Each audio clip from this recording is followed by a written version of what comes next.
Un saludo cordial y afectuoso para toda la audiencia y para el Ministerio Verdad Adventista.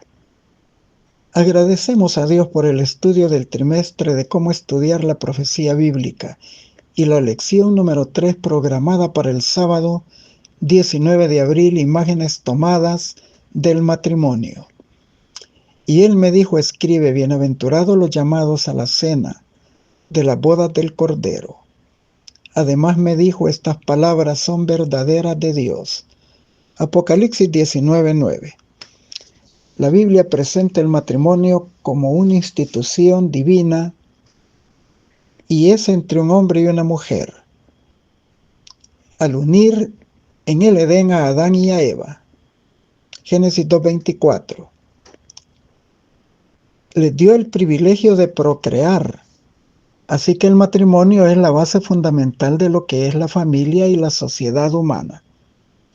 Por lo tanto, la decisión de contraer matrimonio es determinante para el presente y el futuro de la pareja. Las influencias mediáticas de la cultura moderna presentan la ceremonia de bodas como la cúspide de la historia y cierran su guión diciendo, y vivieron felices para siempre. Sin embargo, el matrimonio es el punto de partida de lo que constituirá las relaciones en el núcleo familiar y las demás familias de la sociedad humana mientras dura nuestra existencia terrenal. El hombre y la mujer fueron creados a imagen de Dios, conforme a su semejanza, Génesis 1:27. Así que separados, no pueden presentar una imagen completa. Son complementos mutuos. La mujer es la ayuda idónea del hombre. Unidos pueden percibir el misterio del matrimonio, que ilustra el vínculo relacional entre Cristo y su iglesia. Efesios 5:31-32. El matrimonio es una escuela que revela el amor y los propósitos divinos para la familia humana. Después de la caída se volvió en una escuela para la santidad que ilustra la relación entre Jesús y su iglesia. Las imágenes del matrimonio bíblico presentan la constante interacción, preocupación y cuidado de Cristo por la iglesia, el precio que Él pagó para desposarla, sin perder de vista lo que sigue haciendo aún, a fin de no desecharnos a pesar de nuestras innumerables faltas, delitos y pecados, por su inquebrantable fidelidad a su pacto sempiterno. En el estudio analizaremos ejemplos de matrimonios bíblicos adecuados e inadecuados, para ilustrar cómo se relaciona Dios con su pueblo, incluso cuando éste le decepciona. Nos basaremos en 3 imágenes del matrimonio. Número 1. El matrimonio, unión entre Cristo y la iglesia. 2. Esposas infieles. La joven abandonada, la esposa de Oseas, y Babilonia la Grande. Y número 3. Esposas fieles. Rebeca y la Nueva Jerusalén. Finalizando, como es nuestra costumbre, con las aplicaciones pertinentes. Comenzamos con el matrimonio, la unión de Cristo y la iglesia. Retomamos Génesis 1:26-27, donde Dios creó al hombre a su imagen y semejanza, y también a su mujer. Hubo una interrelación entre las 3 personas divinas en sus creaciones: el Padre, el Hijo y el Espíritu Santo. Se interrelacionaron al crear a Adán y a Eva. La imagen de la unión matrimonial en la oración de bendición, serán una sola carne, expresa una relación especial entre ellos, que ilustra la interrelación entre los miembros de la divinidad.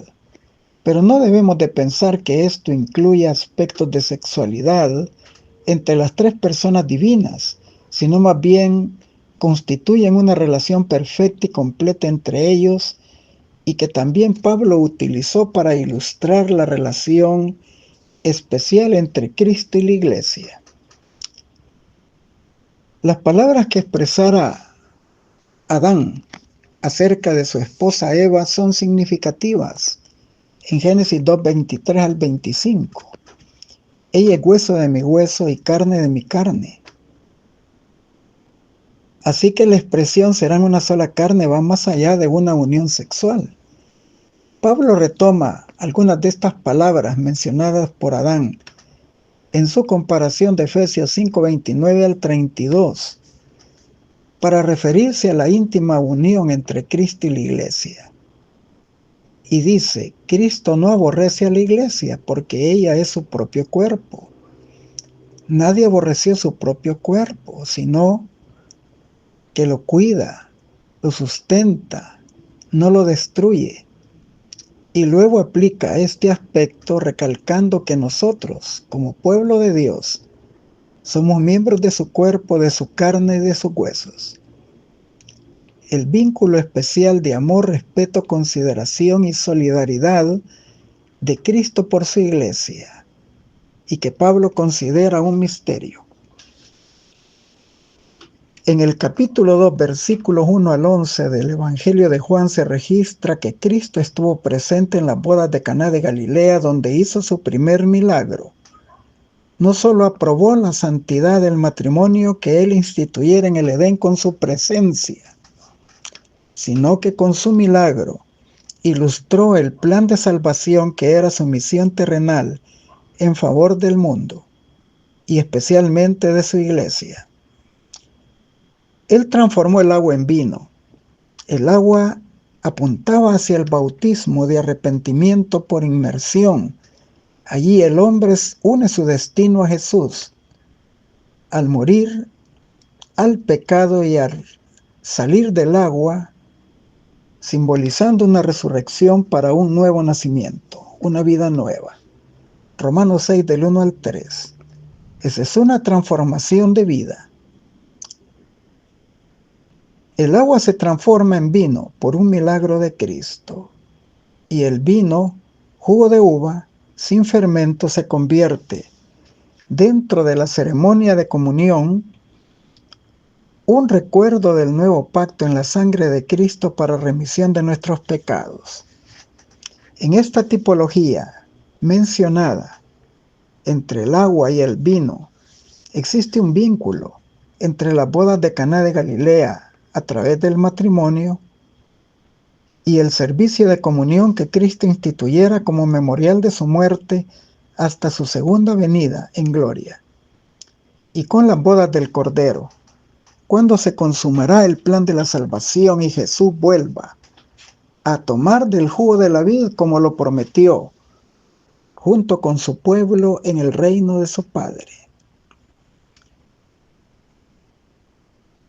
Los evangelios relatan, especialmente Mateo, uno de los encuentros entre Cristo y los fariseos donde ellos querían demostrar que las enseñanzas de Cristo estaban en desacuerdo con los escritos de Moisés e intentaron ponerlos en pugna. Trataron también de justificar el divorcio como una disolución del matrimonio antes de la muerte de los cónyuges. Jesús le responde citando el libro de Génesis: el matrimonio de Adán y Eva, por tanto dejará el hombre a su padre y a su madre y se unirá a su mujer y serán una sola carne. Génesis 2:24. Y los fariseos le preguntan entonces por qué Moisés mandó dar carta de divorcio y despedir a la esposa repudiada por el marido. Mateo 19:7.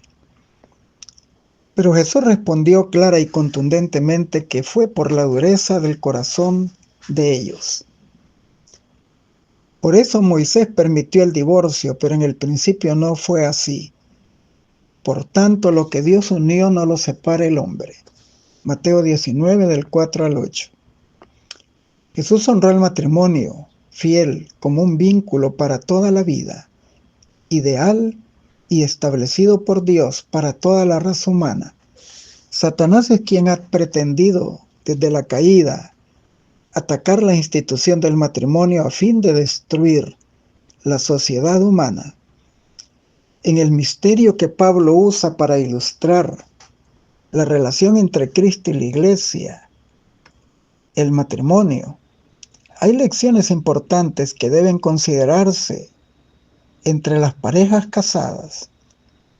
Deben amarse mutuamente, perdonarse, valorar los puntos positivos de ambos, perdonar con paciencia los defectos y errores en ambos, así como Dios con paciencia nos ama y nos perdona. Si aplicamos estos consejos, tendremos hogares saludables y con la bendición de Dios. Continuamos con esposas infieles, la joven abandonada, la esposa de Oseas y Babilonia la Grande. Iniciamos con el capítulo 16 de Ezequiel. Ahí se presentan detalles que llevan la mente de los lectores a las raíces paganas de Israel, ya que Abraham, el padre de los israelitas, era originario de Ur de los Caldeos, cuando recibe el llamado divino para hacer un pacto con él y sus descendientes. La narración del profeta Ezequiel comienza con una joven recién nacida dejada en abandono a morir por su madre después del parto. Esto recuerda el sufrimiento de Israel en la esclavitud de Egipto. Faraón había condenado a muerte a los varones hebreos, ordenando a las parteras matarlos y dejando vivas solo a las niñas. Y es aquí donde Ezequiel 16 presenta a Israel como una niña dejada en abandono a su suerte para morir en el campo. Luego describe a Dios como un caminante que por misericordia la recoge, la lleva a su casa, le da cuidados higiénicos, protección y sustento por años. Este trato diferente alude a la forma en que Dios quita el yugo de la esclavitud y de servidumbre de Israel en Egipto, cómo lo guía a través del desierto hasta llegar a la tierra prometida. Los años iban pasando y la joven se convierte en una señorita hermosa y Dios se une a ella en matrimonio, ilustrando de esta manera el vínculo de pacto. Cuando lo lleva al monte del Sinaí, les promulga su santa ley, el Decálogo. Deuteronomio 4:13. Vemos la progresión de la condición en que Dios encuentra a Israel como una bebé abandonada para morir, luego del cuidado de Dios y el correr del tiempo. La prosperidad de Israel la convierte en una bella mujer, que era el motivo de los comentarios de las naciones del mundo. Ezequiel 16 del 9 al 12. Dios la prosperó hasta llegar a reinar. Ezequiel 16:13. Esta es una alusión a la edad de oro de los reinos de David y de Salomón. Y el profeta lo describe con estas palabras: y salió tu renombre entre las naciones a causa de tu hermosura, porque era perfecta a causa de mi hermosura que yo puse sobre ti, dice Jehová el Señor. Ezequiel 16:14. Fue en el reinado de Salomón cuando la reina de Sabá vino de lejanas tierras para ver por sí misma el esplendor de Israel. Eso es lo que está explicando el profeta en alguna medida. Ezequiel 16:14. Este es un tema recurrente en la Biblia. Las innumerables descripciones del poder de la gracia de Dios obrando en favor de su pueblo. Porque es por pura gracia, por el puro afecto de su voluntad, no por mérito alguno en nosotros. Dios nos ha vestido con vestiduras de salvación y nos ha rodeado de manto de justicia por gracia. Isaías 61:10, 2 Corintios 5:21. Hubiéramos deseado que este fuera el final de la narración del capítulo 16 de Ezequiel, pero no lo fue. Él añade: pero confiaste en tu hermosura y te prostituiste a causa de tu renombre y derramaste tus fornicaciones a cuantos pasaron para ser de ellos. Ezequiel 16:15. Y la inquietud surge: ¿cómo fue que la esposa fiel se convierte en infiel y se prostituye con las naciones? El registro sagrado de la historia relata que fue en la época de Salomón, quien fuera el hombre más sabio sobre la tierra. Al confiar en su grandeza y prosperidad del reino, pierde de vista el elevado destino de Dios para los hebreos, y en la búsqueda de extender dominio y poder entre las naciones, celebró alianzas con los paganos, lo cual estaba expresamente prohibido por Dios.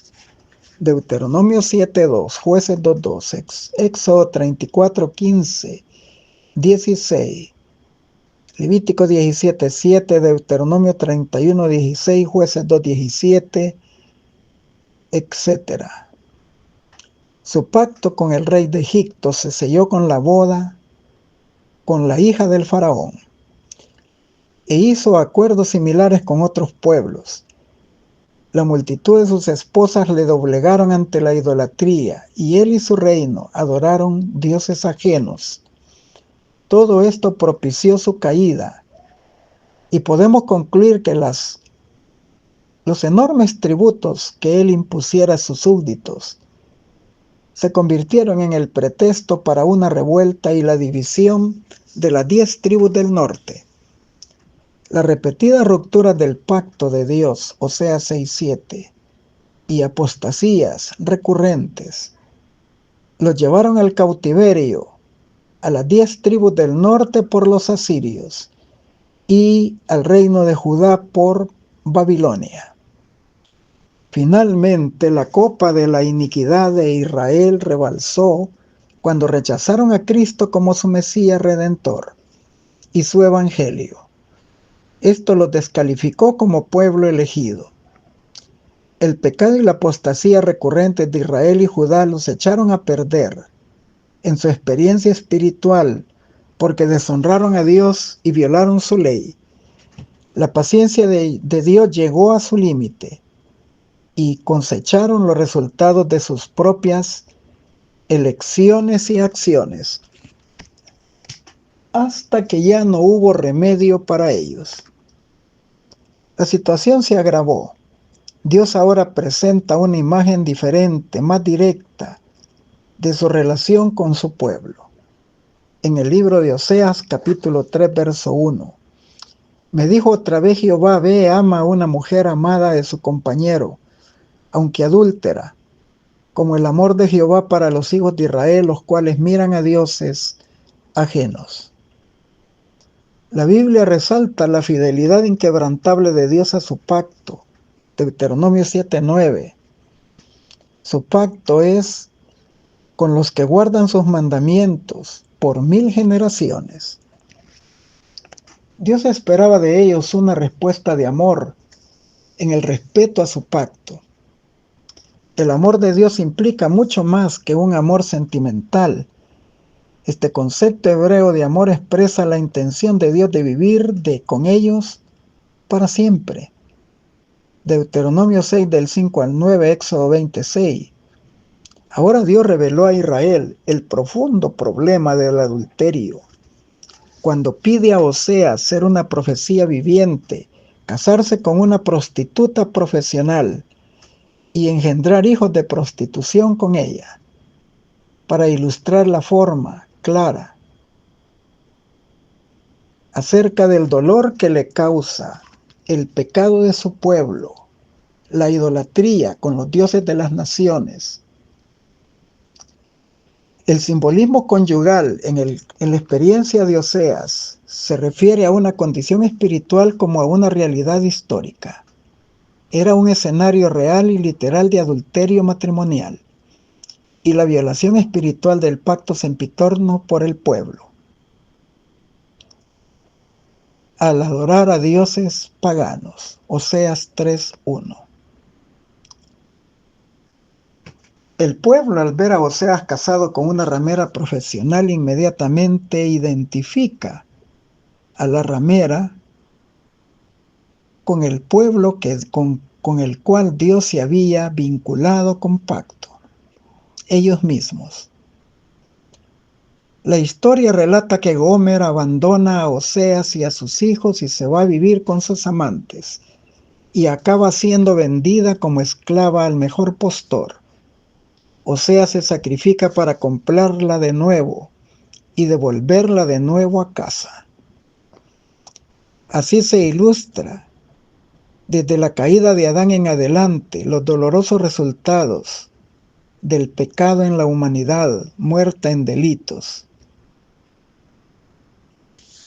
en su esclavitud más opresora, la del diablo. Y así Jesús, como Oseas, vino donde estábamos, llegó al mercado de esclavos y pagó con su propia vida inocente el alto precio para libertarnos. Oseas llevó a Gomer de vuelta a su casa y a su lugar preparado con amor. Jesús ha hecho todo lo posible para llevarnos de regreso a su casa. Él pidió a su Padre: quiero que también aquellos a quienes me diste estén conmigo, donde yo estoy, para que contemplen mi gloria que me has dado, porque me has amado desde antes de la fundación del mundo. Juan 17:24.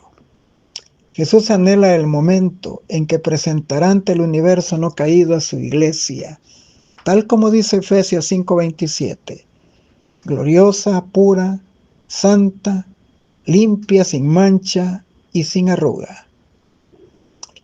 La profecía indica en su simbología cómo las experiencias de infidelidad y apostasía se replican también en los descendientes de la iglesia apostólica que fundó Cristo en su ministerio terrenal, representado en el símbolo de la mujer pura de Apocalipsis 12. Allí en ese capítulo, Juan describe a Israel como la mujer que estaba para dar a luz al Hijo varón, Jesucristo. Pero luego, después de darlo a luz y de que Cristo fuera arrebatado para Dios y su trono después de su victoria en la cruz, se funda la iglesia cristiana. Y luego el relato del capítulo 12 termina en el versículo 17 describiendo al residuo, al remanente de sus descendientes, los que guardan los mandamientos de Dios y tienen el testimonio de Jesucristo y que son el objeto de la ira del dragón. Sin embargo, dentro de esta iglesia fundada por Cristo, hubo quienes, buscando el apoyo del Imperio Romano,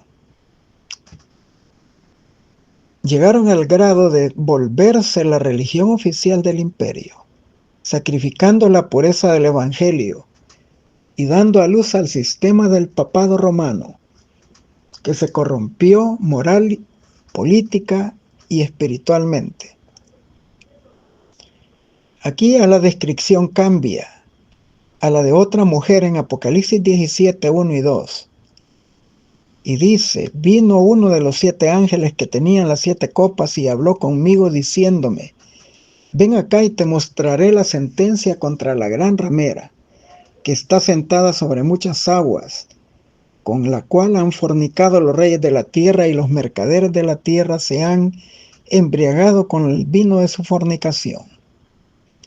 Concluimos que la misma acusación que se hizo a la iglesia judía por aliarse con los pueblos paganos y adorar sus ídolos, se hace también la acusación de la iglesia cristiana al buscar el apoyo del imperio romano y luego adorar los dioses del imperio y hacer una transformación de símbolos con dioses alusivos a los mártires cristianos. Con el correr del tiempo, la apostasía dentro del cristianismo se fortalece y el símbolo se incrementa en Babilonia la Grande, un símbolo que aglutina una triple alianza religiosa, perseguidora del pueblo de Dios.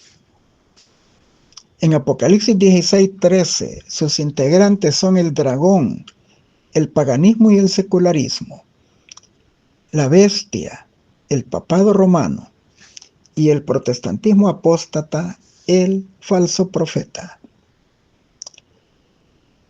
Forman en conjunto el sistema falso de religión llamado Babilonia la Grande, Apocalipsis 17:5. El papado romano encabeza como líder este grupo. Se identifica también allí como la madre de todas las rameras y de las abominaciones de la tierra. Por ende, sus hijas son el protestantismo, que sigue sus huellas, y las religiones paganas, que se unen con ella en ecumenismo. En Apocalipsis 18 del 2 al 4 se añade: y clamó con gran voz, diciendo: ha caído la gran Babilonia, y se ha hecho habitación de demonios y guarida de todo espíritu inmundo y albergue de toda ave inmunda y aborrecible, porque todas las naciones han bebido del vino del furor de su fornicación, y los reyes de la tierra han fornicado con ella, y los mercaderes se han enriquecido de la potencia de sus deleites. Y oí otra voz del cielo que decía: salid de ella, pueblo mío, para que no seáis partícipes de sus pecados, ni recibáis parte de sus plagas.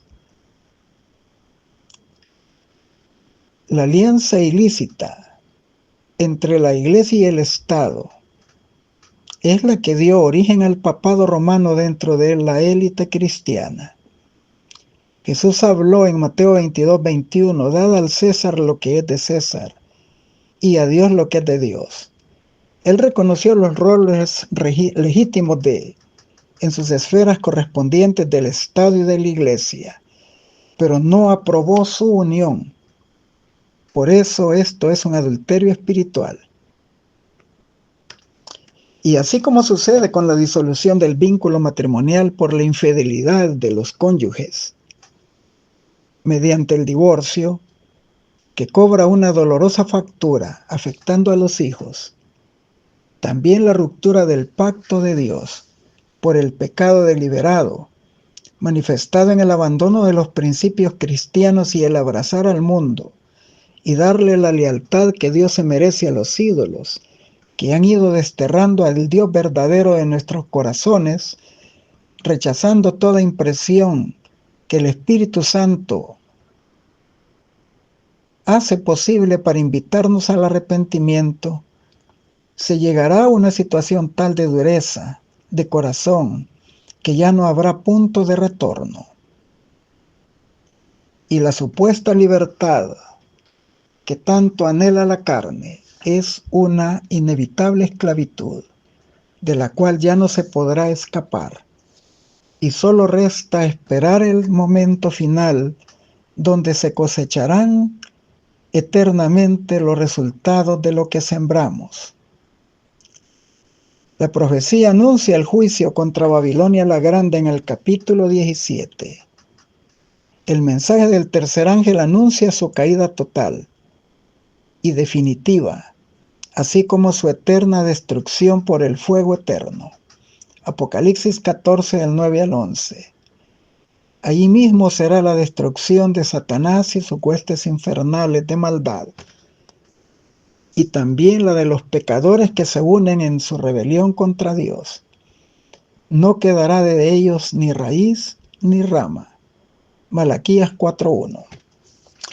Continuamos con esposas fieles, Rebeca y la Nueva Jerusalén. Leemos en Génesis 18:19, palabras dichas de Dios para Abraham: porque yo lo conozco, sé que mandará a sus hijos y a su casa después de sí, que guarden el camino de Jehová, haciendo justicia y juicio, para que Dios haga venir sobre Abraham lo que ha hablado acerca de él. Una pregunta puntual es: ¿cómo adquirió Abraham esta capacidad?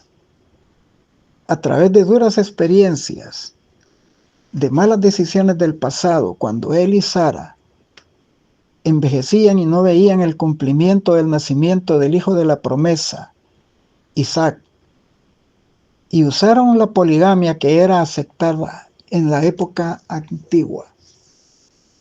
con el fin de ayudar a Dios a cumplir lo prometido.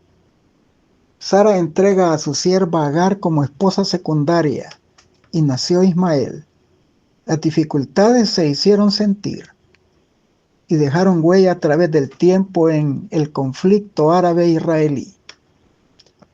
Después de la muerte de Sara, busca a Abraham una esposa para su hijo Isaac, dentro de su parentela y no entre los cananeos. Él conocía la degeneración de esa raza en idolatría y culto falso, a tal grado que Deuteronomio 18 del 10 al 12 expone las abominaciones que hacían y por las cuales Dios los expulsó de su tierra y se la entregó a Israel como tierra prometida. Al evitar que Isaac incurriera en esa apostasía al casarse con una cananea, Génesis 24 del 1 al 4, Abraham mantendría puro el linaje de aquellos que serían los progenitores del Mesías venidero. Evitó la alianza con los paganos y no buscó para él, entre ellos esposa para su hijo. Tenía también la experiencia de Lot y su familia en aliarse con los de Sodoma y Gomorra.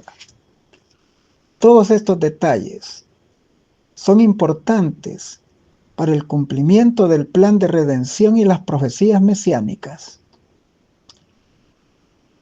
El drama del desenlace de la misión que le diera Abraham a su mayordomo Eliezer y su exitosa misión. Los padres estuvieron de acuerdo en entregar a su hija Rebeca, pero de una manera que rompía con los protocolos de la época. La última palabra la tuvo Rebeca, quien aceptó la invitación y se convierte en la esposa de Isaac. Génesis 24 del 57 al 67. La tipología de la misión de Eliezer al buscar esposa de la parentela para Isaac revela que Dios mantiene la iniciativa de pacto con Abraham y sus descendientes. Dios dio el primer paso hacia su pueblo, su esposa. Sin embargo, no forzó la alianza. Eliezer tampoco forzó a Rebeca. El respeto de Isaac al tomar a Rebeca por mujer hasta después del matrimonio indica la importancia del respeto del pacto entre Dios y su pueblo. Este no se presenta como un asunto de sentimientos momentáneos, es un pacto de por vida.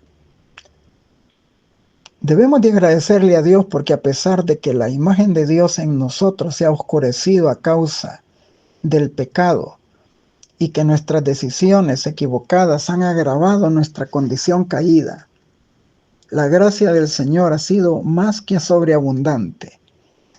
No nos ha desechado. Somos ahora considerados una iglesia militante, con muchos desafíos por delante. Dios nos considera candidatos para ser su iglesia triunfante, que Él presentará ante el universo no caída sin mancha ni arruga, ni cosa semejante. En el clima de la profecía, de la tipología de los símbolos que ya hemos estado estudiando dentro del matrimonio, para representar el misterio de la unión entre Cristo y su iglesia, el libro de Apocalipsis, capítulo 19, en los primeros 9 versículos describe un escenario de adoración celestial a Dios, y la narración lo atribuye por 2 motivos. El primero, el juicio contra la gran ramera y su destrucción de todo el sistema falso de salvación. La destrucción de Babilonia la Grande, acusada de haber embriagado al mundo del vino de su fornicación. Este vino representan sus errores doctrinales cardinales, tales como la doctrina de la inmortalidad del alma, que lo une al espiritismo, y la doctrina del falso día de reposo que los une al papado, en abierta rebelión contra el decálogo que establece la observancia del sábado Institución desde el Edén en la primera semana de creación, Génesis 2 del 1 al 3. El sábado es el memorial que recuerda la creación y se seguirá observando aún en los nuevos cielos y en la nueva tierra, según Isaías 66, 22 y 23. Por estas y otras más doctrinas, Babilonia ha llevado a multitudes en el camino ancho de la perdición, embriagando a millones de personas para que no acepten la verdad en Cristo y la salvación que se recibe por la fe en los méritos de su sacrificio. El segundo motivo de la adoración plenaria en el cielo es el fin del pecado, el fin del conflicto entre el bien y el mal, porque ahora Cristo presentará ante el universo inmaculado a su esposa. Ha llegado la cena de las bodas del Cordero. Apocalipsis 19 del 1 al 9. Generalmente, al celebrar el servicio de la comunión cada 3 meses, se experimenta una sensación de gozo, pero también de dolor, al recordar lo que Cristo sufrió al darnos salvación, y el gozo de saber que no vamos a condenación, sino que hemos sido salvados para vida eterna. Algo similar se expresa aquí en Apocalipsis 19 del 1 al 9, cuando se cambia el escenario de Apocalipsis 21 del 1 al 4, donde se ve la restauración de todas las cosas a la condición edénica. Juan mira un cielo nuevo y una nueva tierra, donde el primero cielo y la primera tierra pasaron y el mar no existía más. Y cuando ve a la desposada, a la nueva Jerusalén, descender del cielo, como esposa ataviada para su marido, y oye una gran voz del cielo que decía: aquí el tabernáculo de Dios con los hombres, y Él morará con ellos, y ellos serán su pueblo, y Dios mismo estará con ellos como su Dios, y enjugará Dios toda lágrima de los ojos de ellos, y no habrá más muerte, ni llanto, ni clamor, ni dolor, porque las primeras cosas pasaron.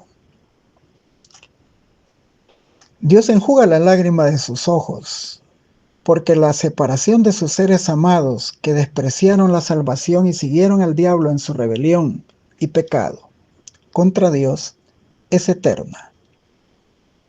Pero ahora ellos pueden ver que Dios es vindicado en su carácter justo y misericordioso, porque al poner fin a la maldad, el pecado y sus consecuencias eternas no brotarán jamás en el universo. La destrucción de Satanás y los demonios y los pecadores será para siempre.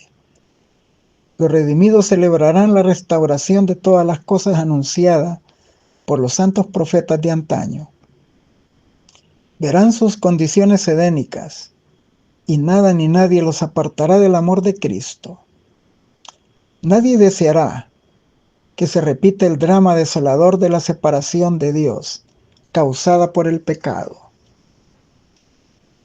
Por tanto, mientras dura el tiempo de gracia, la invitación de Dios para todas aquellas personas que anhelan salvarse, que quieren hacer la voluntad de Dios y están esperando conocerla,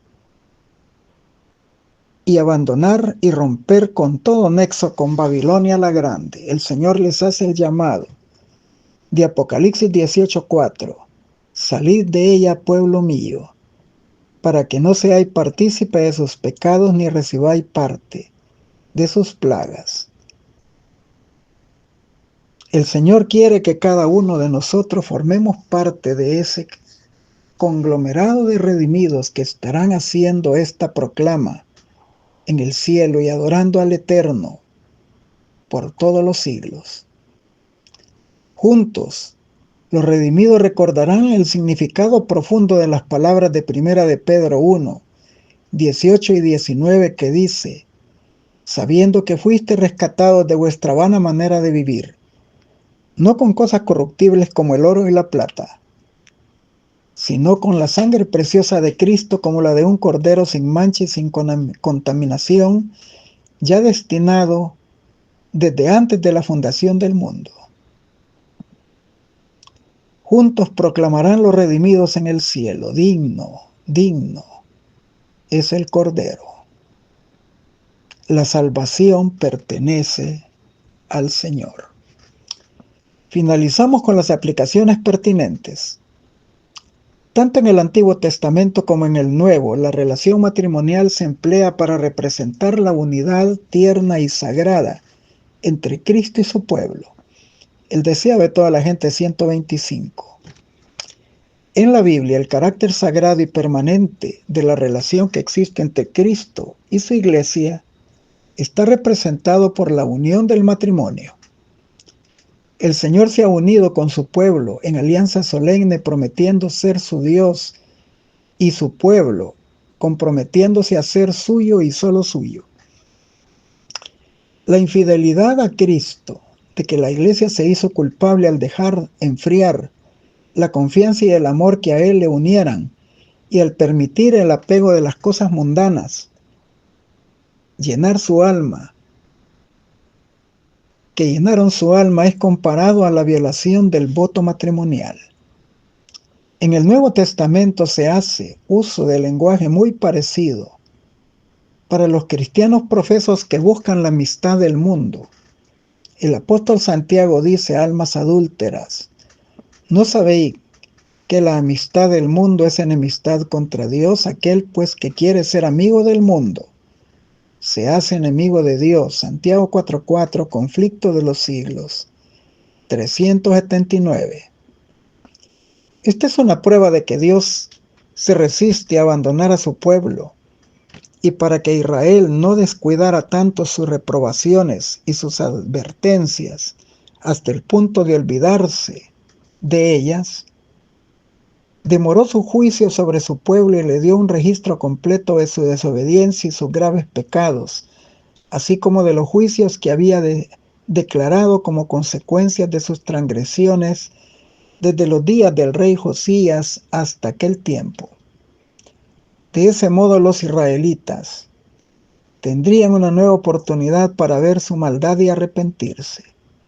Esto nos demuestra que Dios no se complace en afligir a su pueblo, sino que con un cuidado que sobrepasa el de un padre que se apiada de su hijo descarriado, ruega a su pueblo errante que regrese a la lealtad. Testimonios para la Iglesia, tomo 476. Lo que Dios quiso hacer en favor del mundo por Israel, la nación escogida, lo realizará finalmente mediante la Iglesia, que está en la tierra hoy. Ya dio su viña a renta a otros labradores, a saber, a su pueblo, guardador del pacto, que le dará fielmente el fruto a su tiempo. Nunca ha carecido el Señor en este mundo de representantes fieles, que considerarán como suyos los intereses de Él. Estos testigos de Dios se cuentan entre el Israel espiritual y se cumplirán en su favor todas las promesas del pacto que hizo Jehová con su pueblo en la antigüedad, Profetas y Reyes, 526.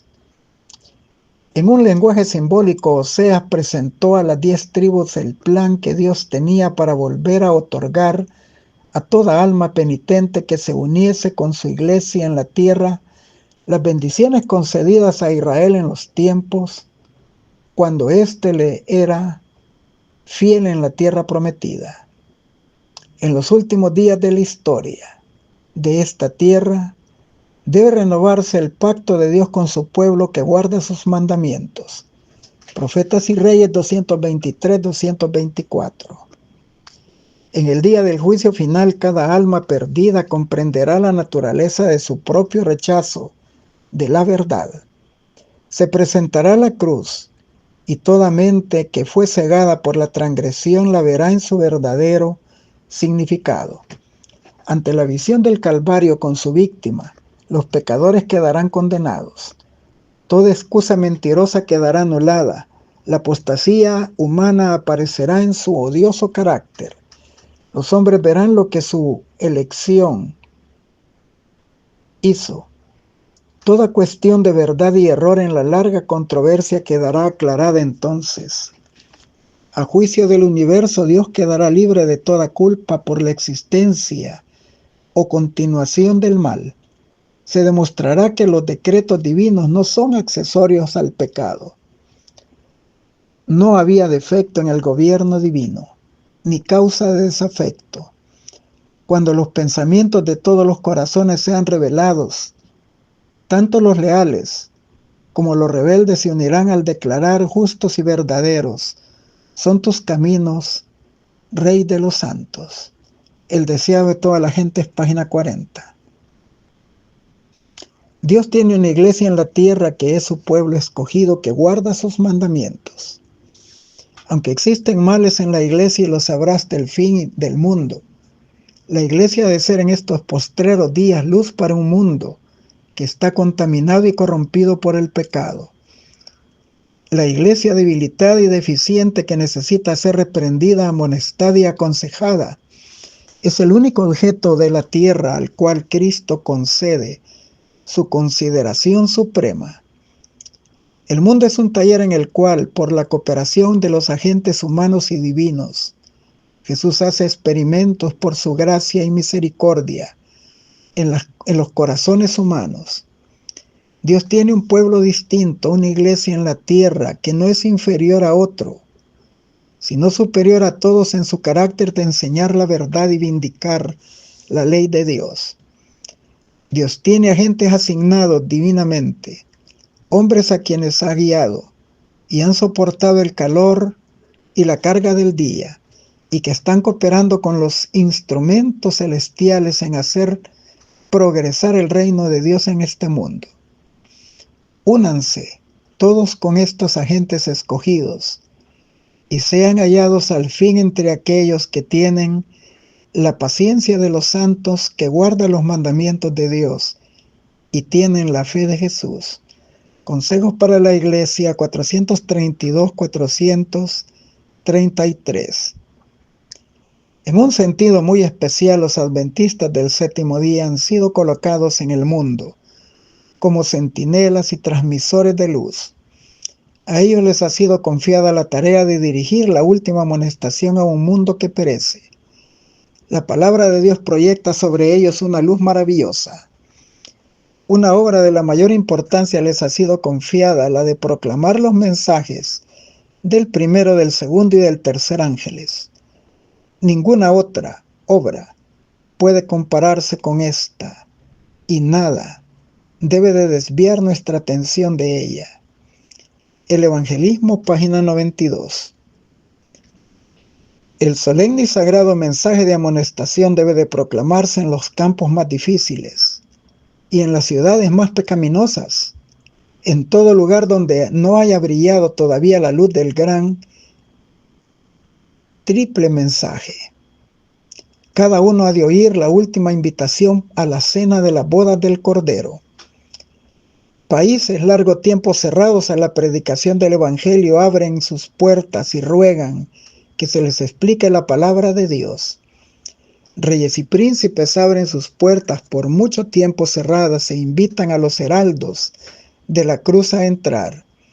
La mies es, por cierto, mucha, y solo la eternidad revelará los resultados de los esfuerzos bien dirigidos hechos ahora. Obreros Evangélicos, página 27. Evangelismo, página 19. Cristo ha dado a la Iglesia amplias facilidades para poder recibir abundante ganancia de gloria de su posición redimida y adquirida. La Iglesia dotada de la justicia de Cristo es su depositaria en la cual las riquezas de su misericordia, su amor y su gracia han de aparecer en su plena y final manifestación. La declaración de su oración intercesora, de que el amor del Padre es tan grande hacia nosotros como hacia Él mismo, el Hijo unigénito, y que nosotros estaremos con Él donde Él está, hechos uno con Cristo y el Padre para siempre, es una maravilla para la hueste angelical y constituye un gran gozo. El don de su Espíritu Santo, rico, completo y abundante, ha de ser para su Iglesia como un muro de fuego que la circunde, contra el cual no prevalecerán las potencias del infierno. Cristo mira a sus hijos en su inmaculada pureza y perfección impecable, como la recompensa de sus sufrimientos, humillación y amor, y la corona de su gloria, siendo él mismo el gran centro del cual irradia toda gloria. Bienaventurados los que son llamados a la cena de las bodas del Cordero. Boletín de la Conferencia General 408 y 409. Reimpreso en Testimonios para los Ministros 16 a la 19 y La Iglesia Remanente, página 16. Les deseo un feliz sábado en la bendita presencia de nuestro Dios.